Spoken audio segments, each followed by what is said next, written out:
오늘 우리 첫째 주 성례 예배 주시는 말씀 제목 한번 보시기를 바랍니다.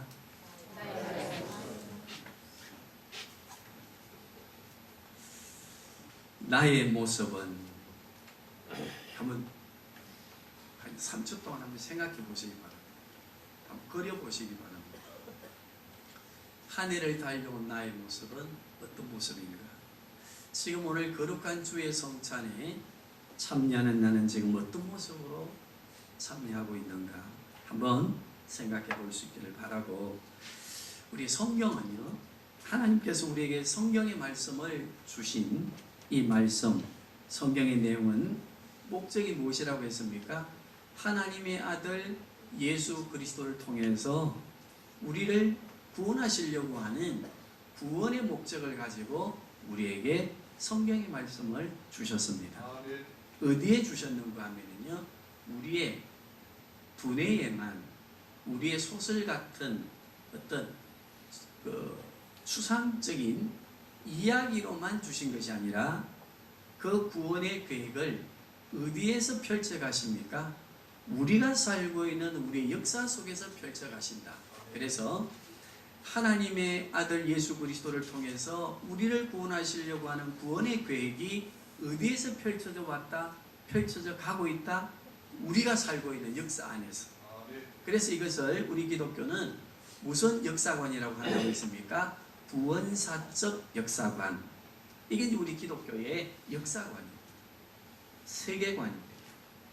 그런데 하나님께서는 우리의 역사 속에서 하나님의 아들 예수 그리스도를 통해서 구원을 완성해가는 과정 속에 사용한 인물들이 있습니다. 사람들이 있습니다. 믿음의 사람도 있고 불순종의 사람도 있고, 또 더 중요한 것은 믿음의 사람인데도 불구하고 열심히 믿음을 잘 지켜가다가 또 실수하고 타락하는 사람들, 하나님의 말씀을 조금 벗어나는 사람들의 모습을 우리는 성경의 인물사들을 통해서 볼 수 있고 또 배울 수 있습니다. 세 종류가 어떤 종류라고요? 순종의 사람, 불순종의 사람, 또 순종하다가 뭐하는 사람? 불순종하는 사람. 뭘 우리는 성경의 인물들을 통해서 배울 수 있다고 했습니다. 자, 구원의 역사를 이루어 가시는데 하나님은 우리의 역사 속에서 펼쳐가시면서 누구를 사용하신다? 사람을 사용하신다. 그러면 오늘 예배하는 우리도 다시 오실 예수님을 바라보면서 이 땅에 구원의 역사를 지금 이루어가고 있다, 그죠? 전도와 예배와 그리고 기도와 예물드림과 우리의 직분을 감당한 이런 일들을 통해서 우리도 순종의 사람들로 구원의 역사를 이루어가고 있다고 하는 것 기억하시고, 세 종류 중에서 나는 어떤 사람이라고 생각합니까? 저는 자백합니다. 순종도 했다가 불순종도 했다가 하는 목사입니다. 근데 우리 성도님들은 다 온란에 순종해 오셨지, 그죠? 우리가 어떤 종류인가를 한번 생각해 보시면서 성경 주신 하나님 은혜에 감사해야 됩니다. 성찬을 주신 은혜에 감사해야 됩니다. 하나님은 우리가 어떤 존재인가를 성경 인물들을 통해서 보게 하시고, 그리고 이런 죄를 범하고 순종하고 순종하다가 또 넘어지고 하는 그 연약한 하나님의 사람들일지라도 또 하나님에 대하여 불만하고 불신하는, 하나님을 믿지 않는 사람들마저도 어떻게 한다고 하는 것을 보여주시는가 하면 사랑하시고 은혜를 베푸신다고 하는 것을 보여주십니다. 성경을 통해서 우리가 누구인가를 보게 하시고 누구의 사랑을 알게 하신다? 하나님의 사랑을 알게 하시면서 우리의 완성을, 구원의 완성자이신 누구를 바라보게 하시는가 하면 예수 그리스도를 바라보게 합니다. 구약의 성도들에게는 소림으로 오실 예수님을 바라보고, 우리들에게는 하나님의 나라 새하늘과 새 땅을 가지고 오시는 재림의 주님을 바라보도록 하시면서 성경을 우리에게 주셨거든요. 그래서 우리는 오늘 본문의 말씀을 통해서 이삭이라고 하는 족장, 구약 성경 창세기의 4대 족장으로 들어가는 한 분, 예수 그리스도를 강력하게 예표한다고 하는 족장 중에 한 분이신 이삭에 관하여 우리는 잠깐 살펴보고, 이삭, 우리 믿음의 조상의 이 삶을 통해서 나는 어떤 존재인가, 나는 앞으로 어떻게 또 살아가야 되는가 하는 것에 대한 지혜를 얻는 귀한 시간이 되고, 거룩한 주의 성찬에 참여하시기를 바랍니다. 자, 이삭, 오늘 본문 1절을 한번 보시면서 우리의 모습을 같이 찾아보시기를 바랍니다. 읽어봅니다. 시작.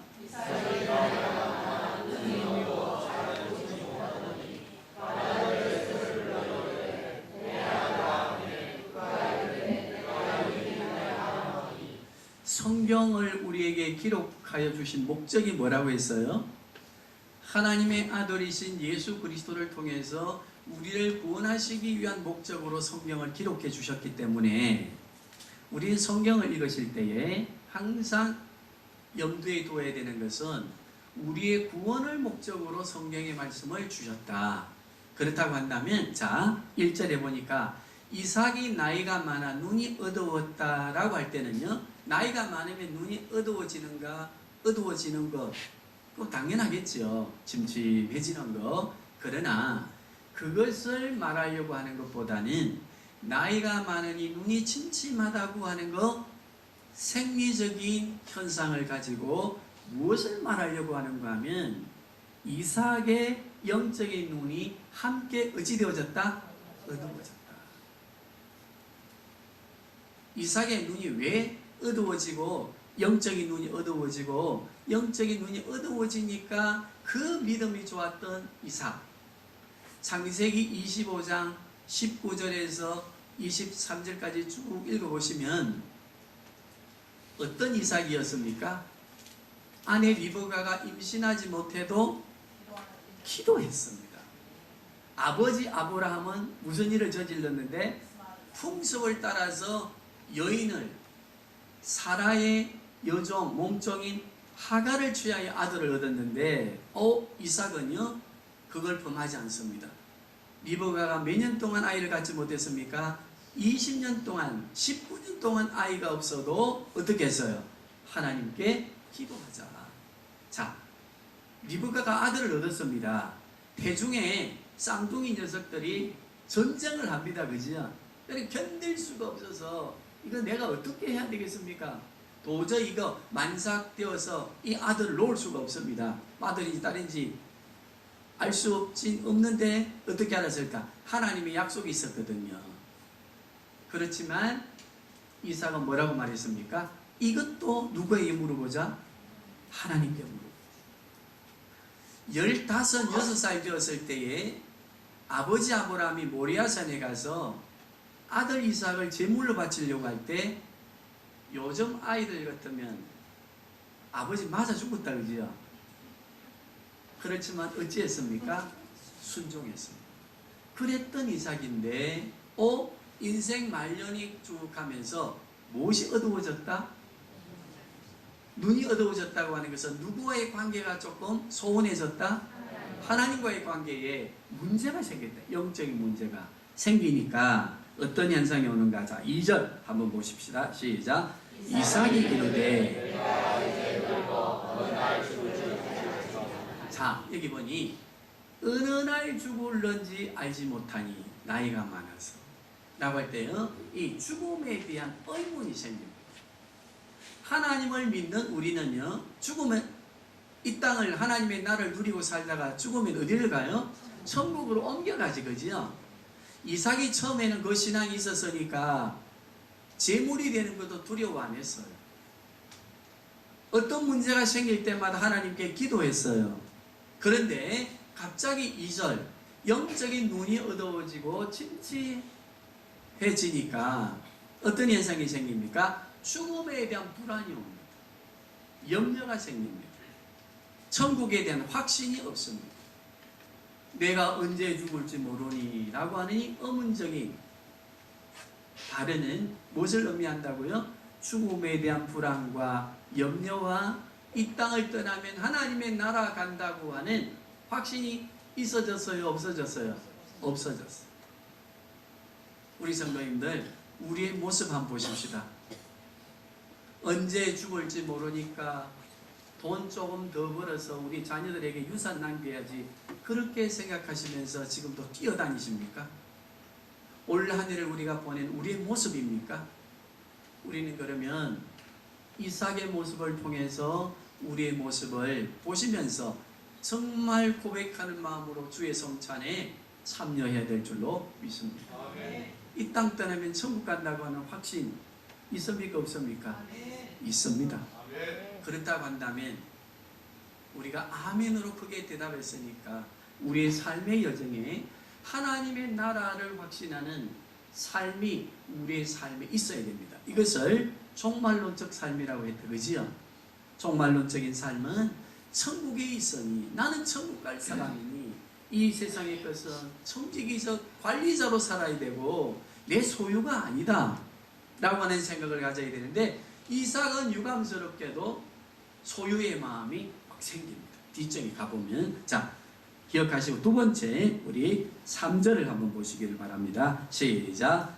그런저, 이 연결 문장이라 그죠? 그러면서 강조하고 반복하는데 2절에 대한 겁니다. 내가 언제 죽을지 모르고 죽으면 막 끝나는데 내가 목숨이 붙어 있을 때 내가 너한테 뭐 한 개 해줘야 안 되겠나? 그런저. 자, 읽어봅니다. 시작.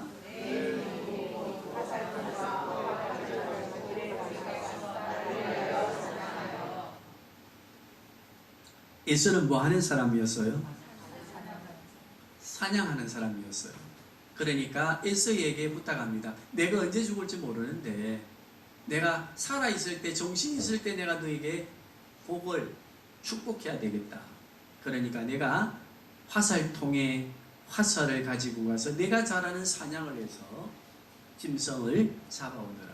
이것은 뭔가 하면요, 이삭도 영적인 눈이 어두워지니까 두 번째, 인간의 경험과 그 시대의 문화와 그 시대의 문명에 의존하는, 경험적 지식에 의존하는 하나님의 말씀을 다 잃어버리고 기도했던 이삭의 모습을 잃어버리고 인간의 경험, 인간의 지식, 그 시대의 문명, 그 시대의 문화, 그 시대의 가치관, 그 시대의 경제관, 그 시대가 가지고 있는 어떤 문화, 여기에 의존하는 이삭의 모습을 우리가 볼 수 있습니다. 우리도 영적인 눈이 어두워지면 이 세상의 풍속을 벗어나지 못합니다. 저 가인의 성으로부터 이어져 오는 이 타락한 도성의 문명과 문화를 벗어날 수 없습니다. 12장에, 로마서 12장에 뭐라고 말씀하셨습니까? 너희는 이 세대를 본받지 말아라. 그런데 영적인 눈이 어두워지면 우리는 여기에 사로잡힙니다. 무슨 명분을 붙여서든지 세상의 풍습과 세상의 것을 따르고 세상의 것을 가지고 지혜를 말하려고 하는 어리석음을 범하게 되는, 영적인 눈이 어두워지면 우리의 모습도 그렇습니다. 믿음의 조상에 들어갑니다. 하나님은 약속하셨습니다. 말씀하실 때마다 나는 아브라함의 하나님이요 이삭의 하나님이요 야곱의 하나님이다. 그렇게 말씀하셨던 믿음의 족장 이삭의 삶도 그래 했습니다. 영적인 눈이 어두워지니까 죽음의 혼란이 옵니다.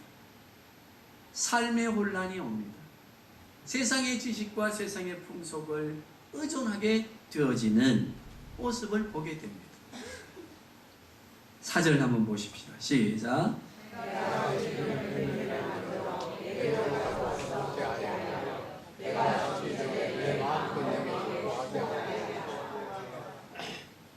사절에 반복해서 나오는 단어 하나가 있지, 그지요? 자, 어떤 단어입니까?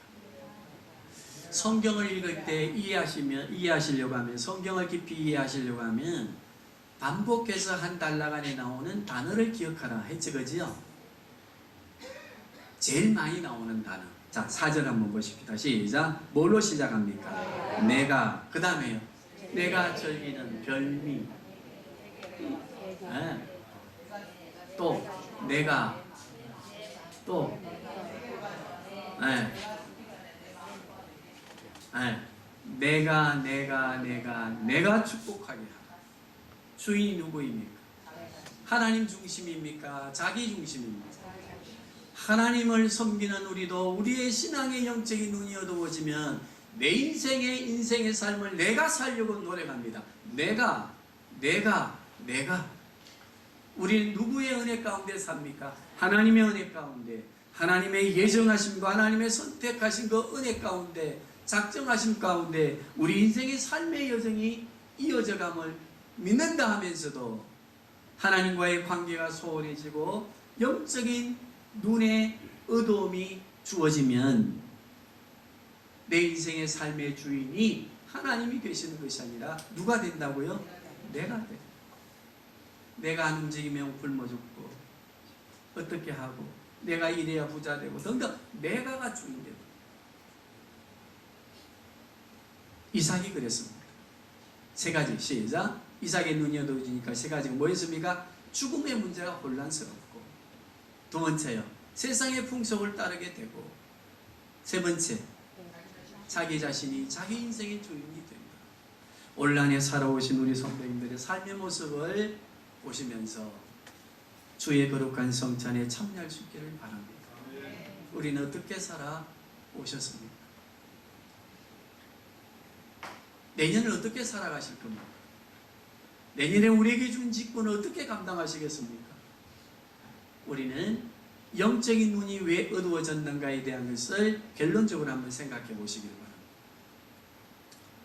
단어 무엇이 사라졌습니까? 하나님께 기도한다고 하는 단어가 없어졌습니다. 무엇이 사라졌다고요? 기도가 사라졌습니다. 예배가 사라졌습니다. 하나님의 말씀을 묵상하는 시간이 사라졌습니다. 그러면 우리는 영적인 눈이 어두워질 수밖에 없습니다. 그때 우리는 죽음의 문제와 삶의 고민을 합니다. 그리고 세상의 풍속을 따라 살고 내 인생의 주인이 내 자신이 됩니다. 이삭에게는 누구의 말씀이 주어져 있습니까? 하나님의 말씀이 주어졌습니다. 대중의 두 아이가, 두 민족이 싸우는구나. 그러나 큰 자가 작은 자를 섬길 것이다. 누구의 말씀입니까? 그런데 지금 이삭은 눈이 어두워지니까, 영적으로 하나님과의 관계가 소원해지니까 그 말씀을 잃어버립니다. 그 약속을 잃어버리고 누구에게 복을 주기 위해서 지금 사냥을 해오라고 합니까? 누구의 말씀을 잃어버렸습니까? 그렇습니다. 우리는 하나님의 말씀을 잃어버리면 우리의 경험과 내 인생에 내가 주인 되어진 삶으로 바뀌어지면서 기도하지 않습니다. 예배하지 않습니다. 성경 보는 게 진짜 잠 오는 책입니다. 읽어도 내가 예수를 10년, 20년 믿었는데도 성경 한 구절 내어놓고 깊이 묵상하라 하면 이해하고 해석하는 능력이 없는 신앙생활과 성경의 말씀이 되어버립니다. 수식어는 양식입니다. 꿀보다 더 답니다. 이 양식의 말씀을 놓지 않으면 내 영혼이 죽습니다. 말하지만 성경을 보는 재미가 없어지고 성경에 대한 묵상이 사라지게 됩니다. 그러므로 기도가 없어집니다. 예배가 사라져갑니다. 충성하며 섬김에 나누고 그리스도의 복음을 증언하는 일들이 소원해집니다. 그때 사단은 우리에게 공격합니다. 눈을 어둡게 합니다. 삶의 혼란을 가져오게 합니다. 세상을 따라 살게 합니다. 내 인생의 주인은 내 자신이라고 말합니다. 그리고 그 일을 행함에 있어서 감사와 기쁨을 소멸나게 하고 우리를 두려움과 불안과 염려로 끌고 갑니다. 온란의 우리의 모습을 성찰하시고 우리는 다시 한번 기도를 회복하시기를 바랍니다. 예배를 회복해야 됩니다. 하나님의 말씀이 닳고 닳도록 꿀송이가 되어야 됩니다. 우리 성도님들, 새해는 하나님의 말씀으로 우리 교회를 주어진 직분을 감당하며 세워가시고 약속하신 언약의 복을 받아야 합니다. 예를 하나 교회사 속에 있는 중요한 인물, 버마의 최초의 선교사 저더슨이라고 하는 분을 소개하고 우리 함께 주의 성찬에 또 참여하도록 하겠습니다. 미국이 이제 기독교 국가로서 부흥해 가면서 선교사를 파송하는데 최초의 선교사 저더슨이라고 하는 분을 버마에 가는 그 여정이 복잡하지만 버마로 가게 했습니다.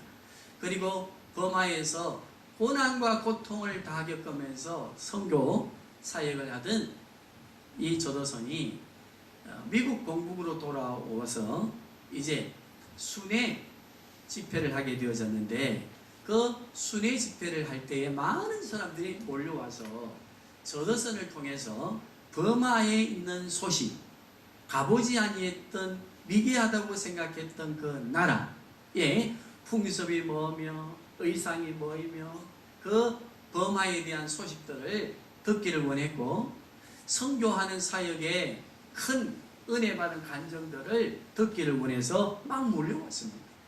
그런데 저더슨은 설교할 때마다 예수 그리스도의 죽으심과 부활 이 사실을 우리는 전문해야 됩니다.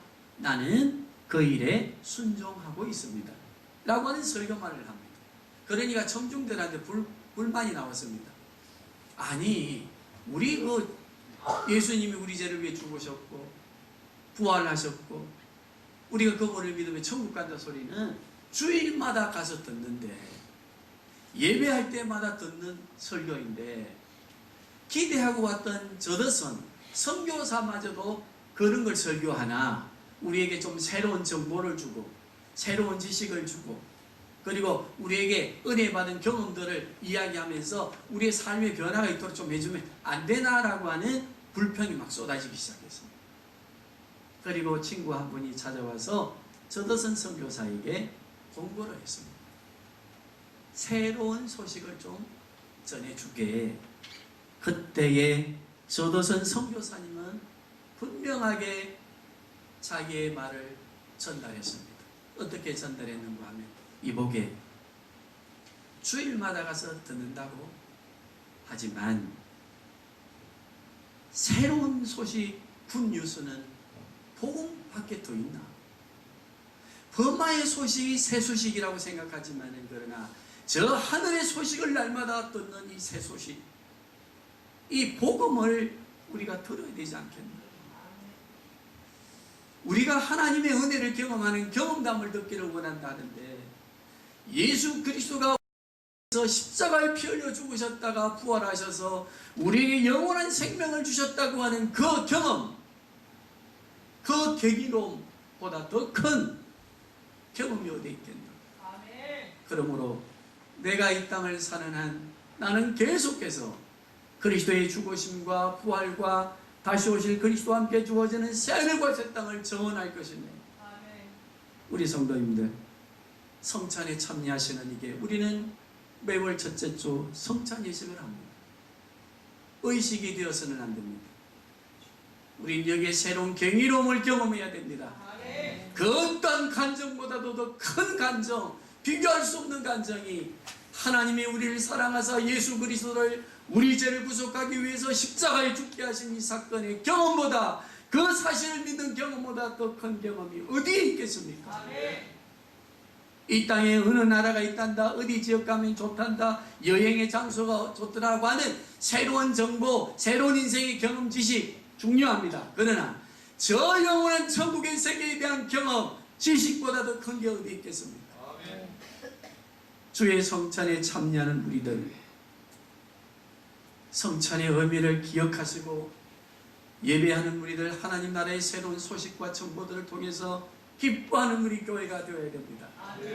제가 세상의 정보로 우리 성도님들의 길을 즐겁게 한다면 20분 이거 갖고 안 됩니다. 하루 종일 서서 새로운 정보를 달라고 하면서 세상의 정보 줄 자신이 있습니다. 그러나 그게 우리를 뭐 감동시킵니까? 그게 우리를 경이롭게 만듭니까? 그게 우리 인생의 삶을 전환하게 만들 수 있습니까? 그러나 반복되어지는 것 같고 어리석은 것 같지만 예수 그리스도의 죽음을 기념하는 성찬, 부활하심을 기념하고 우리에게 영원한 생명 주신 것을 감사하며 그리스도의 성찬에 참여하고 그분이 다시 오실 때 우리는 저 영원한 하늘과 새 땅에서 산다. 이것보다 더 새로운 소식이 어디 있으며 경이로운 사건이 어디 있겠습니까? 아멘. 거룩한 성찬이 될 수 있기를 바랍니다. 아멘. 저더선 선교사는 세 아내를 얻었는데 차례차례 버마의 풍토병에 걸려서 죽어갔고 자녀들도 많이 잃었습니다. 자신마저 계력이라고 하는 병에 걸려서 죽을 수밖에 없는 상황이 오니까 미국으로 건너가 치료하기 위한 생각을 가지고 미국으로 배를 타고 가는 도중에 하나님의 부르심을 받게 됩니다. 그때 저더선 선교사는 이렇게 고백하며 하나님의 부르심 앞에 섰습니다. 함께 가는 동력자 되었던 선교사들이요, 나는 지금 새로운 희망을 가지고 아침에 등교하는 학생의 마음으로 나는 저 새하늘과 새 땅을 향해서 등교합니다. 출발합니다. 그러니 내가 죽으면 내가 좋아하는 검정색 양복 그 한 불 있는 거 깨끗하게 입혀서 이 바다에 수장해 주시오. 저더선 선교사님은 죽음을 그렇게 해석했습니다. 소망을 가지고 등교하는 학생이 아침에 일어나 학교를 가듯 나는 이제 세상을 떠나 저 영원한 나라 새하늘과 새 땅에 지금 출근하고 있습니다. 그러므로 나는 나의 몸은 이 바다에 수장시켜 주시오. 수장시켰습니다. 저더선 선교사님은 묘지가 없습니다. 성찬에 참여하고 한 해를 마무리하시면서 새해를 계획하는 우리 성도님들, 이삭을 통해서 우리는 우리의 모습을 보아야 합니다. 믿음의 사람들이 교회를 세워가는 일들을 통해서 다시 한번 우리는 주의 거룩한 성찬에 참여하며 우리의 경이로 저 하늘의 새로운 소식 우리가 다시 기억하며 우리 인생을 전환하고 새롭게 도전해가는 우리 성도님들과 우리 상훈성김의 교회, 이 땅의 모든 교회가 되기를 소망합니다. 그리고 주의 성찬에 참여한 우리 성도님들 주님의 이름으로 축복합니다.